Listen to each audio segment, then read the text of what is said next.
Bonjour à tous et bienvenue sur la chaîne Esquisse Miniature où dans cette vidéo je vais vous parler d'une imprimante 3D de la marque Ankermake et il s'agit de la M5C.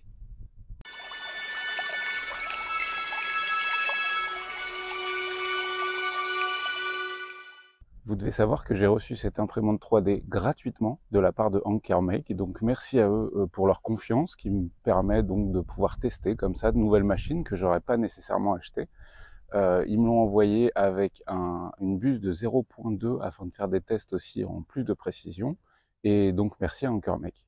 Parlons maintenant de la machine. Alors, elle ressemble à ça, ce que je vous montre depuis le début. C'est une machine qui mesure, je vous donne les mesures globales parce que je sais que c'est important pour certains d'entre vous. Elle mesure environ 50 cm de côté et 40 cm de haut. Donc elle tient sur un bureau pas forcément très grand. C'est une machine ouverte et qui imprime en FDM, donc en dépôt de filament. Elle est entièrement en aluminium, ce qui fait qu'elle pèse pas loin de 10 kg. Elle est quand même très lourde. On voit que c'est quelque chose de qualitatif quand on l'a dans les mains, et ça c'est plutôt cool. Et c'est une machine, entre guillemets, vraiment, j'appuie, j'imprime, ça marche. Voilà. On est arrivé, ça y est, à avoir des concurrents à bambou, je vous en ai déjà parlé, qui font des choses vraiment très très propres sur la simplicité d'utilisation. Quand j'ai reçu la machine, je me suis occupé déjà de la monter et du coup, on va passer déjà au montage. Vous allez voir, en fait, ce qui est génial avec cette machine, c'est qu'il y a littéralement que, alors 4 et 4 et 4, il y a 8, non, il y a 12 vis à mettre. Voilà, il y a 12 vis à mettre pour monter la machine. 4 pour l'axe, enfin 8 pour l'axe principal et 4 pour le support de bobine. Voilà. Et après, c'est fait. Donc c'est vraiment ultra simple. On passe au montage. Je fais ça en accéléré parce qu'il n'y a rien de très passionnant. Bon, nous voilà devant tout le matos qu'il y a dans la boîte de la Anker imprimante 3D. Le premier truc qui m'a frappé, c'est ça. La notice, il rigole pas avec la notice. Vous avez vu la taille du bordel? Très clairement, on peut pas trop se louper. Sachez que c'est extrêmement bien emballé dans le carton. Vraiment, il y a des mousses de partout. Il n'y a absolument rien qui peut bouger. La seule chose à vérifier, alors il y a étonnamment peu de parties, puisqu'en fait au niveau de la quantité de contenu, voilà, vous avez ça, c'est la base de l'imprimante. Il faut bien vérifier ici et là sur la partie arrière, pour donc le plateau, vous avez deux mousses. Donc ça c'est vraiment la base de l'imprimante. Vous avez ensuite le support à bobine, le câble d'alimentation, évidemment, quelques vis, mais vraiment pas grand chose. Il y a deux sachets de vis. Ensuite, il y a évidemment l'axe principal que je vais quand même vous montrer, qui est juste là. C'est lourd, hein. On sent que c'est du costaud. Tout est en métal, il n'y a pas de plastique. Donc on sent vraiment, ouais, en tout cas que ça a l'air d'être costaud. Et il y a une petite boîte. Du coup, je suis pas allé chercher mes outils et on va vérifier pour le montage s'il y a bien tout ce qu'il faut pour pouvoir la monter. Mais bon, je pense qu'ils n'ont pas trop déconné sur ce point-là. Qu'est-ce qu'il y a comme outil dans cette boîte? La petite boîte Ankermake. Ah nickel. Donc dans la boîte, il y a tout. Voilà, la petite pince, les différentes clés. Il y a même une buse de rechange juste là. Ça devrait me suffire pour monter la machine. Je vais le faire en accéléré parce que c'est pas très très passionnant. Mais sachez qu'il n'y a pas beaucoup d'étapes. Puisque en gros, on va la monter en une page. Non. Ouais, une page recto verso. Puisqu'il reste quelques étapes ici. Mais c'est les connexions du tube PTFE qui est juste là, enfin du Boden qui est juste ici. Donc ouais, rien de fou. Je vais m'occuper du montage et puis on fait le point après. Je vous dirai, je vais peut-être intervenir pendant si je me rends compte qu'il y a des complications pendant le montage, mais franchement ça a l'air extrêmement simple.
histoire de vous montrer en toute transparence et en toute honnêteté.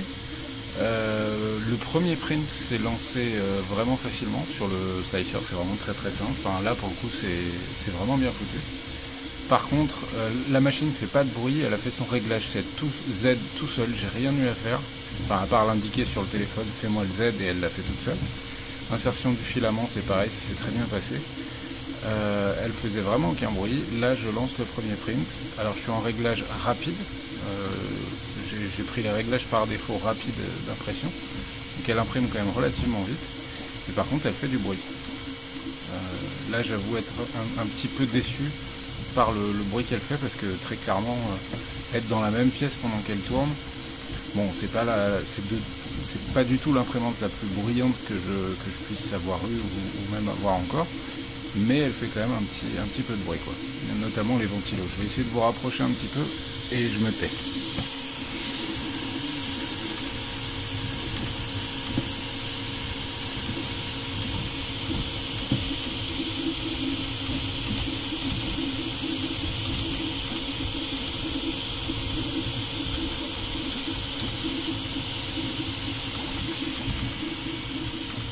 Voilà, c'était juste histoire que vous vous rendiez compte un petit peu mieux du bruit qu'elle fait. On fait le point à la fin avec ce premier print. Je suis très étonné que le Z se soit très très bien déroulé tout seul et que le premier print accroche au plateau. Donc ça, c'est une bonne nouvelle. On va voir si ça tient maintenant. Bon, on est à peu près à la moitié du print. Tout se déroule bien dans l'ensemble. J'ai vraiment l'impression que la précision elle est au rendez-vous. Donc ça m'a l'air très très cool. Donc c'est un petit stitch qui fait, je sais pas, je vous montrerai la taille dans ma main à la fin. Et je suis étonné pour le moment de la qualité de print alors que je suis en très rapide dans les réglages du slicer. Voilà, donc on refait le point à la fin, mais pour le moment c'est plutôt cool, pas de décollement de plateau, rien. Et bah, je suis curieux de voir le résultat à la fin. Le bruit par contre, dur le bruit. Alors je tenais juste à vous montrer un moment un petit peu critique. En fait, sur cette figurine de Stitch là, il a des oreilles en fait qui sont en porte-à-faux sur l'arrière, avec un angle qui dans certains cas aurait nécessité des supports. Là volontairement c'est un peu comme un stress test avec le Benchy Boat qu'on utilise habituellement. Bah là j'ai pas mis de support volontairement. Et je me rends compte qu'elle s'en sort très bien. Je sais pas si vous voyez vraiment sur la partie arrière du personnage les oreilles en fait qui commencent à apparaître. Et tout ça malgré une rapidité quand même impressionnante. Elle est au moins aussi rapide que la bambou, hein, sans problème. Je me demande si en face elle n'est pas encore plus rapide. En tout cas en mode standard, si je compare à la bambou en mode standard. Donc pour le moment, agréablement surpris. On va voir la suite. Alors nous voilà devant la machine qui vient donc de finir d'imprimer. Alors, pas vraiment finir, ça fait bien 20 minutes, parce que j'ai laissé le temps au plateau de refroidir, donc là il est parfaitement froid. Je vais déjà vérifier si l'objet se décolle tout seul. Ouais. C'est ça donc le petit bruit que j'ai entendu tout à l'heure, il y a eu un espèce de clac. Donc c'est le moment où il y a eu le décollement. Alors voilà en sortie de print ce que ça donne. Et franchement, c'est franchement très cool. Alors on se rend compte ici, hein, avec le manque de support, qu'on a eu un décollement, juste là. Après, n'oubliez pas que ce print test, il a été réalisé avec les réglages fast, donc très rapides de l'imprimante. Il est sorti en 40 minutes. Il fait à peu près 9-10 cm de haut. Il y a quand même quelques détails, il y a beaucoup de courbes, donc c'est pour ça que c'était un peu plus long. Sinon, franchement, regardez le rendu des oreilles est vraiment propre. Les cheveux, les tout petits cheveux là, juste là, ça marche également. Non, c'est cool. Alors effectivement, juste là, ça aurait mérité des supports du coup. Vraiment, cette figurine, je la vois un peu comme un stress test hein, pour la machine. Au niveau de dessous, bah, on se rend compte qu'on a les marques du plateau PEI qui est livré avec la machine. Et voilà, quelques petits cheveux d'ange ici, mais franchement, c'est vraiment pas grand-chose. Sachant que là, en plus, c'est du PLA générique, ce n'est pas le PLA de la marque Anker. Donc non, très très cool. Est-ce que ça c'est chiant à retirer? Alors, parce que vous voyez, donc la plaque évidemment elle est aimantée, on peut la retirer. D'ailleurs, en dessous il y a ces inscriptions. Donc là j'ai mon brim autour qui s'enlève en 2 secondes.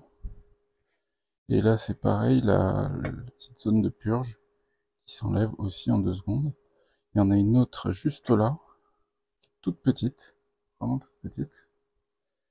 Et après, le plateau, il est prêt pour repartir. Du coup, je vais continuer de tester la machine en lui envoyant différents types de print. Là, ce que je vais faire, c'est cette nuit, je vais lancer en print un gros volume pour voir ce qu'on peut sortir d'assez gros. J'ai besoin d'une poubelle pour la salle de bain. Du coup, je vais m'imprimer une petite poubelle, voilà, pour la salle de bain. Et ce qu'on va faire, c'est qu'on fera le point demain, du coup, de est-ce que le rendu est cool. Juste pour info, pour continuer dans l'esprit, le changement de filament. Alors, hop, j'attrape ça. Juste le changement de filament. Donc la bobine est juste là. Donc déjà, truc un peu entre guillemets étonnant, c'est qu'il y a un Bowden ici. Bon, alors étonnant, mais en fait c'est surtout cool parce que ça va nous permettre de faire de l'impression avec du TPU par exemple, du filament souple. Le fait qu'il soit guidé jusqu'à la zone d'extrusion là-bas, ça nous permet de faire du filament souple. Je vais faire le test aussi avec ça. Pour le moment, le seul entre guillemets défaut que je trouve à la machine, au-delà du fait qu'elle fasse quand même un petit peu de bruit, c'est aussi le fait que tout se contrôle à partir du logiciel sur le smartphone. Et du coup, bah, dans mon cas, c'est un peu chiant parce que je filme avec mon smartphone, donc je peux difficilement vous montrer en même temps. Ce qui est sûr, c'est que sur l'interface, je peux extruder ou faire revenir en arrière le filament pour pouvoir changer la bobine. Ça prend 2 secondes. Hein. La bûche chauffe à 200 et on a juste à tirer ensuite sur le filament. Donc là, je vais changer le filament, je vais lancer le gros print et on fera le point à la fin. Bon, petite vidéo satisfaisante avant d'aller faire dodo, histoire de vous montrer la première couche. Donc on constate qu'il n'y a pas de problème. Hein. Là, donc, je vous ai dit, je suis en train d'imprimer la poubelle, un objet qui va faire 20 cm de haut. Et la première couche, bah aucun problème. On a vraiment de l'accroche. J'ai l'impression que partout c'est ok. J'ai fait absolument aucun réglage du Z, hein. Vraiment je l'ai laissé faire tout toute seule. Donc pour le moment c'est plutôt satisfaisant. Hein. Plutôt satisfaisant. Et du coup le filament que j'ai utilisé, on verra demain, c'est celui-là. Donc voilà. Allez, il y a 5 heures de print pour un volume assez gros. Et vivement la suite. Bon, du coup, comme vous l'avez vu, il n'y a vraiment pas besoin d'être sorti de Saint-Cyr pour monter cette machine. C'est vraiment très simple et ça, c'est pratique. Une fois qu'on l'a montée, il suffit ensuite de connecter le téléphone. Alors là, c'est un atout majeur, mais c'est aussi pour moi, et c'est vraiment à titre personnel, un défaut. Ce que je veux dire par là, c'est que si vous n'avez pas de smartphone, vous ne pouvez pas utiliser votre machine. Voilà, ça c'est... pour moi, c'est un peu problématique. Alors, en tout cas, la première fois, voilà. Parce qu'après, ensuite, vous pouvez la connecter à l'ordinateur, évidemment, et ensuite, vous passez tout en Wi-Fi. Elle se connecte au Wi-Fi, au réseau de la maison, et du coup, ça, il n'y a pas de souci. Aujourd'hui, je me sers plus de mon smartphone. Mais la première fois, c'était vraiment indispensable de connecter la machine au smartphone pour pouvoir faire le premier réglage plateau, tout simplement. Lui dire comment accéder au réseau Wi-Fi de votre maison, etc. Parce que comme vous l'avez constaté, sur cette machine, et c'est un peu perturbant, il n'y a pas d'écran. Et du coup, en fait, votre smartphone devient l'écran de la machine. Voilà, c'est aussi simple que ça. Cela dit, encore une fois, après, une fois que vous avez fait vos premiers réglages, l'appli, vous n'en avez plus besoin. Moi, personnellement, je m'en sers plus du tout aujourd'hui. Je passe uniquement par l'ordinateur. Et c'est vraiment important de savoir que sans smartphone, vous ne pourrez pas faire les premiers réglages de votre machine. Donc voilà. Cela dit, une fois qu'elle est montée, on se rend compte de quoi? La qualité du print, il est carrément au rendez-vous. Le réglage plateau, il est super bien foutu. On est vraiment au niveau de la bambou. C'est-à-dire qu'elle fait son réglage plateau, vous êtes sûr que ça va accrocher. Et en plus, truc cool, elle est livrée avec un plateau PEI. Vous savez, c'est ces plateaux légèrement granulés sur le dessus qui permettent une meilleure accroche. Et alors, je n'ai jamais eu aucun souci de décrochage. Et des prints, j'en ai fait un sacré paquet sur cette petite Anker Make parce qu'elle est rapide. Elle est vraiment rapide. On est à la hauteur d'une bambou hein, en termes de vitesse d'impression. D'ailleurs, les comparatifs que j'ai fait sur le même print, on arrive à 2 minutes près au même temps. Donc en termes de rapidité, c'est vraiment la même chose. Ensuite, venons-en aux différents atouts de la machine. Comme je l'ai dit, rapide. Vous pouvez l'utiliser qu'avec le smartphone si vous voulez. C'est-à-dire que dans l'absolu, vous n'auriez pas besoin d'ordinateur. Après, ça va dépendre de l'utilisation de chacun. Parce que une fois que vous êtes sur l'application, vous pouvez accéder au cloud d'AnchorMake, sur lequel il y a plein de fichiers 3D, et sur lequel vous allez en fait simplement cliquer imprimer l'objet, et il sort sur votre machine, et c'est réglé. Donc ça, c'est des atouts vraiment considérables. Pareil au niveau des réglages plateau, si vous avez des réglages à refaire ou ce genre de choses, il y a un système de nombre de clics sur la touche play, puisqu'il n'y a qu'un seul bouton sur cette machine. Donc par exemple, si vous appuyez 3 fois, elle refait non, si vous laissez appuyer 3 secondes, elle refait un réglage plateau. Si vous appuyez 2 fois de suite, elle imprime la dernière chose que vous avez imprimée. Si vous avez appuyé qu'une fois, elle se met sur pause. Enfin bref, voilà, il y a plein de petits trucs à savoir, mais c'est très bien expliqué dans l'application sur le téléphone de AnchorMake.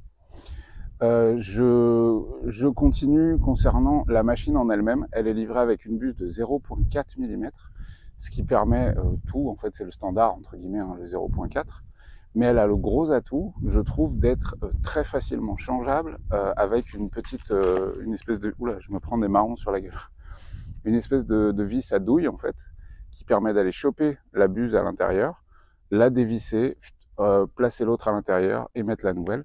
Ça prend pas plus de 2 minutes. Et c'est vrai que si vous voulez imprimer des choses vraiment très très précises, et ben, je trouve qu'elle se débrouille vraiment très bien avec la buse de 0.2. Vraiment, la qualité de print, on a des bords lisses, enfin vraiment, elle fait des super prints. Donc ça, c'est pour ses atouts. La rapidité, la facilité d'utilisation, vraiment, globalement, je m'en sers depuis que je l'ai, donc ça fait pas très longtemps, hein. Donc attention, cette review, elle est aussi à prendre avec des pincettes, parce que je l'ai depuis 1 mois en gros. Donc j'ai dû lui mettre peut-être, je sais pas, 200 heures de print, quelque chose comme ça, peut-être un petit peu plus. Ouais, à mon avis, un petit peu plus quand même. Et, et ce que j'aime, c'est sa stabilité. Pour vous dire, je l'ai mis à côté de ma bambou, enfin dans la même pièce que la bambou, et j'imprime. Très souvent, quand j'imprime un truc, je l'imprime en 2 fois en fait. Je l'imprime maintenant sur la AnchorMake et sur la bambou. Et je sais que j'ai directement 2 exemplaires, un qui va me servir au crash test ou pour garder pour la vitrine de ma boutique, et puis l'autre qui va être un premier produit, si celui-ci, bien entendu, est parfait. Parce que je sais qu'ils sortent en même temps. Je sais que j'ai pas à me déplacer dans la pièce. Je lance ça sur le PC et c'est vraiment, vraiment cool, ultra stable. Les petits points qu'elle n'a pas, parce que ça c'est à noter, c'est important. Un, elle n'a pas d'écran, donc c'est perturbant, mais je vous l'ai déjà dit. C'est votre smartphone qui fera office d'écran ou votre ordinateur ensuite, après le premier réglage. Numéro 2, truc cool par contre, elle est avec un Bowden. Il y a un Bowden entre votre bobine de filament et l'extrudeur. Du coup, ça vous permet d'imprimer du TPU, par exemple, du filament souple pour faire des prints un petit peu différents. Par contre, elle n'est pas fermée, donc ce ne sera pas le genre de machine que je vais conseiller sur des gens qui impriment de l'ABS, par exemple, ou d'autres matériaux un peu plus complexes qui demandent des températures, des hautes températures d'impression. Puisqu'on ne gère pas, en fait, l'atmosphère autour de la machine. La température plateau, tout est automatique. Donc voilà, il y a ça. Après, 2 points. Alors, numéro 1, le prix. Je trouve qu'elle est très honnête en termes de prix, parce qu'elle est... Alors moi, je l'ai vu sur le site d'AnchorMake à 399 $, mais il y a 10%. Quasiment tout le temps, il y a un code à copier, c'est affiché sur le site et tout. Ce qui fait 360 $, ce qui fait 340 €, 330 €, quelque chose comme ça. Franchement, pour le prix, c'est carrément honnête. Vraiment. Après, j'attends de recevoir la A1 de chez Bamboo, puisqu'elle est aux alentours de 400 balles, je crois, 350-400 balles. Donc on est vraiment dans le même genre de cas de figure. Le seul truc, c'est que la AnchorMake, elle a un plateau de 22 cm de côté par 25 cm de haut. Là où la Bamboo, par exemple, est sur du 18 par 18. Donc on a un plateau qui est quand même vraiment suffisamment grand en termes d'utilisation. Il faut savoir que là, je vous parle de la M5C, mais qu'il y a aussi la M5, qui est par contre plus chère, mais qui elle dispose d'un écran, qui va vous permettre de pouvoir monitorer vos prints histoire d'être sûr que tout roule, avec de l'intelligence artificielle derrière qui va pouvoir aussi faire des timelapses, mais aussi vérifier qu'il n'y ait pas de spaghetti ou ce genre de choses.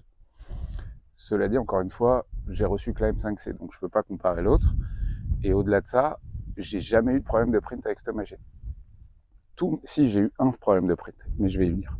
J'ai eu un souci de print sur une poubelle. Et je vais vous montrer ça tout de suite.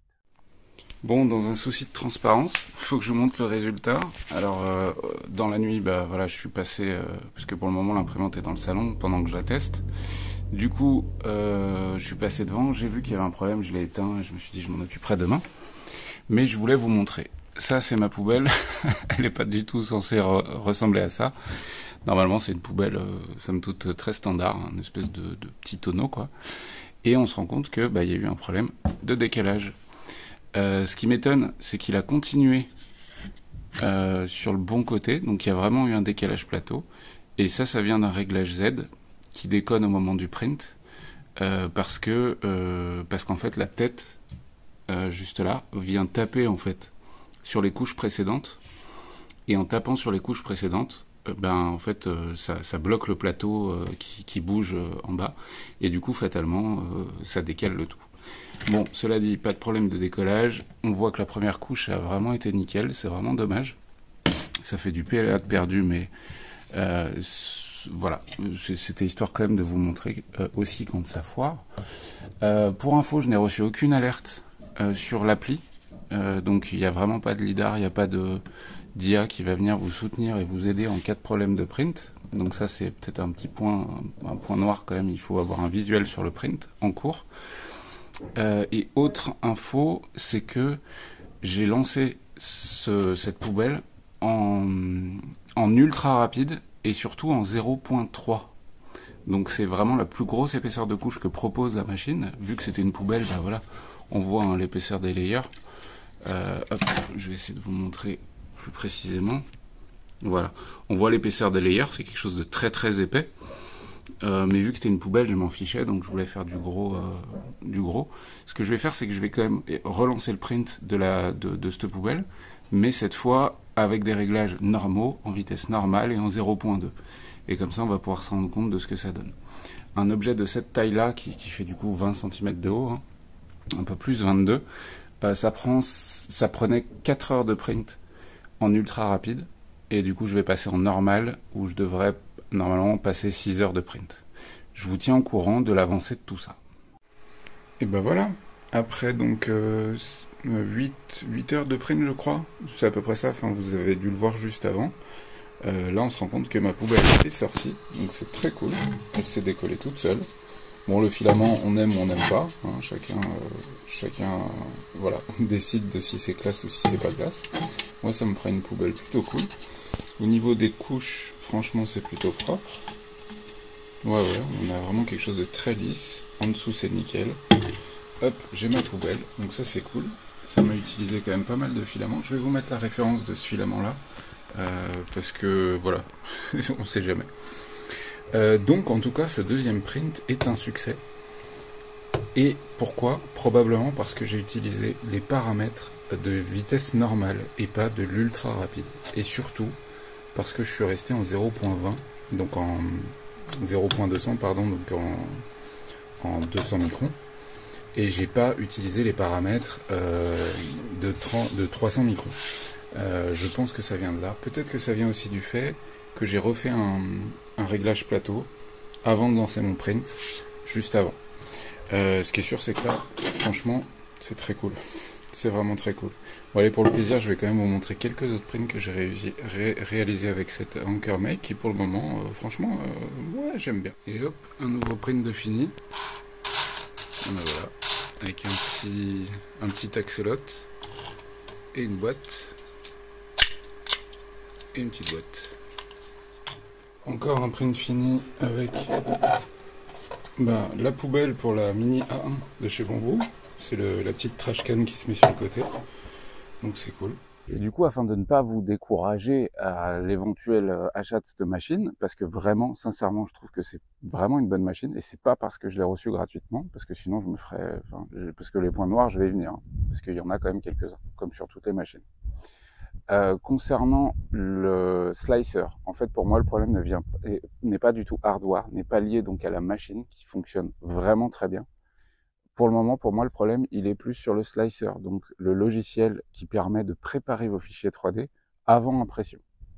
En fait, cette machine, elle a tellement été réfléchie pour être ultra intuitive et utilisable quasiment qu'avec le smartphone, que le logiciel qu'on installe sur le PC est pas indispensable. Enfin, en tout cas, j'ai l'impression qu'ils n'ont pas mis la même recherche et développement là-dedans que sur l'appli.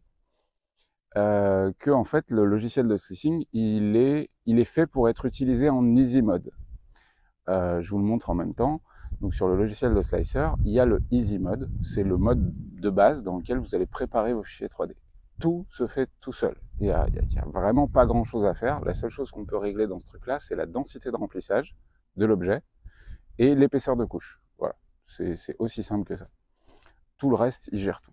On peut lui indiquer éventuellement s'il y a besoin de support ou pas, et c'est tout. Quand j'utilise le Easy Mode, je n'ai aucun problème d'impression. Tout s'imprime nickel. Je vais vous montrer aussi d'autres petits trucs que j'ai sortis à plusieurs reprises. Aucun problème d'impression. Par contre, dès que je passe en mode expert et que je vais toucher au réglage, et ben là j'ai eu la galère que je vous ai montré précédemment, à savoir le problème d'épaisseur de frottement de la buse sur les couches précédentes, qui fait que j'ai eu un décollement plateau et du coup un décalage. Et je me suis rendu compte qu'à chaque fois que j'utilise l'expert mode, eh ben, j'ai des soucis de print. Vraiment à chaque fois. C'est-à-dire qu'il n'y a pas une seule fois où j'ai réussi à passer en expert mode et à lancer un print qui marche. Alors qu'en easy mode, c'est l'exact opposé.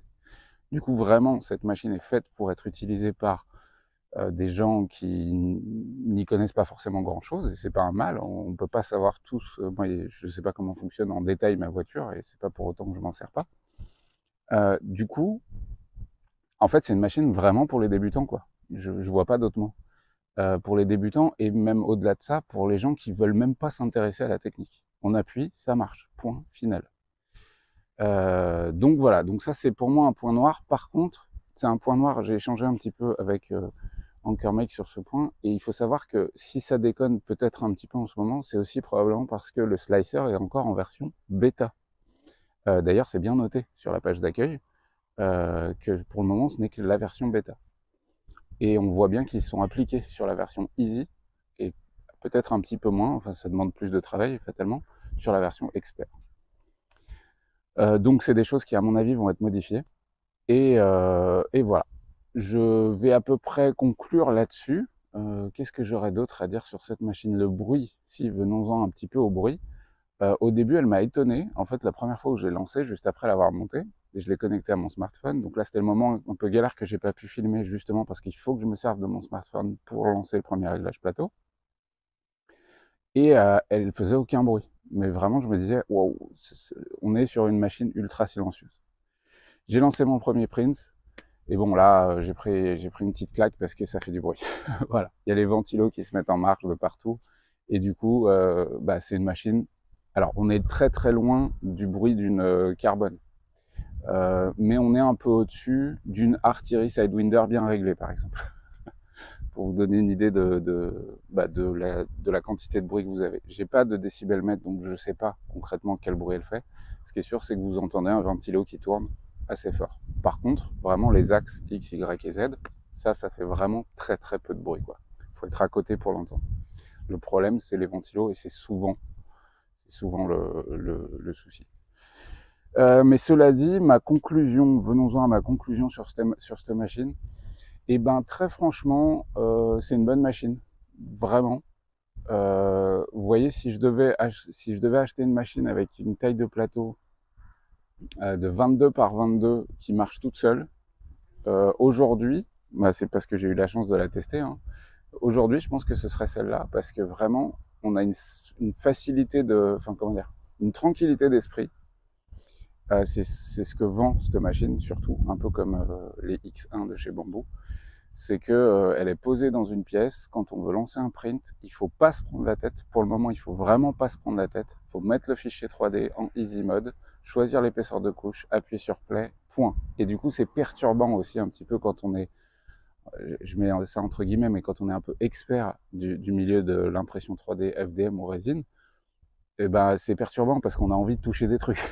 Mais non, faut pas le faire. Voilà. En tout cas, pas pour le moment parce que le slicer n'est pas encore adapté pour pouvoir bidouiller le moindre détail de votre print.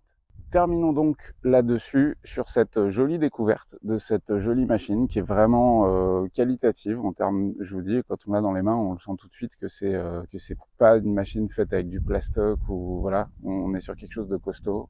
Visuellement, je la trouve jolie, c'est un détail. Moi personnellement, je m'en bats les steaks, mais il y a des gens pour qui ça compte, que la machine ressemble à quelque chose, quoi. Et elle fait des prints nickel et elle imprime vite. Voilà, que vous dire de plus à part ce petit point noir que je mets du côté de l'application, mais ça c'est vraiment mon utilisation à moi. Je trouve qu'on a une machine à 350 € qui fait vraiment le taf, quoi. Si par exemple on devait la comparer à d'autres machines de la même gamme de prix, franchement elle est vraiment cool, quoi. J'ai pas fini mes tests sur la A1 de Bamboo, qui est à peu près au même prix. Mais le truc, c'est que la A1, elle a un plateau de 18 cm de côté, là où la Anker, elle a un plateau de 22 cm de côté. Et elle peut monter jusqu'à 25 cm de haut. Donc en fait, on peut faire des volumes assez importants. Je vous ai montré hein, les petites poubelles que j'ai fait pour les chambres, les salles de bain et tout ça. On peut faire des trucs d'une taille conséquente. On a quand même un tube PTFE qui permet du coup d'imprimer si on a envie du TPU ou d'autres matériaux comme ça. Non, vraiment, c'est une machine cool. Je vous dis, voilà, les seuls points noirs que j'ai à noter, c'est l'application indispensable, mais ça, c'est très personnel. Et le fait de ne pas pouvoir toucher le côté expert, mais ça, c'est aussi très personnel parce que moi, j'aime bien bidouiller un petit peu les machines, quoi. Bon, clairement, on ne peut pas toucher grand-chose dessus. Les choses, pour conclure aussi, sachez que, un peu comme Bamboo, hein, on va pas se mentir, je pense qu'il y a un peu de concurrence dans l'histoire, vous pouvez trouver toutes les pièces détachées de la machine sur leur site et les acheter, et c'est pas cher. Enfin, ouais, enfin, on n'est pas sur des pièces détachées qui coûtent une fortune parce que c'est les seules à produire. Non, pas du tout. C'est un peu comme Bamboo, ils ont des prix carrément honnêtes sur les pièces détachées, et ça, c'est rassurant aussi sur l'avenir. Cela dit, je vais quand même conclure la vidéo comme d'habitude sur un point important, c'est que, attention, je n'ai que environ 200 heures de print sur cette machine. Donc je n'ai encore pas de retour sur une utilisation intensive après des milliers d'heures de print, comme je pourrais l'avoir sur la Bamboo, mais aussi sur d'autres machines. Les D12 par exemple, sur lesquelles j'ai fait aussi des milliers d'heures de print.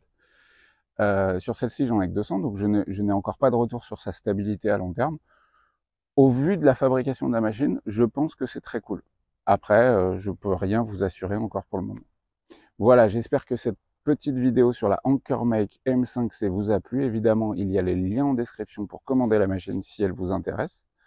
Et enfin, c'est à peu près tout. Il y a un pack, je crois, avec du filament qui vaut à peu près le coup. En ce moment, je crois qu'il y a 6 bobines de filament avec la AnkerMake.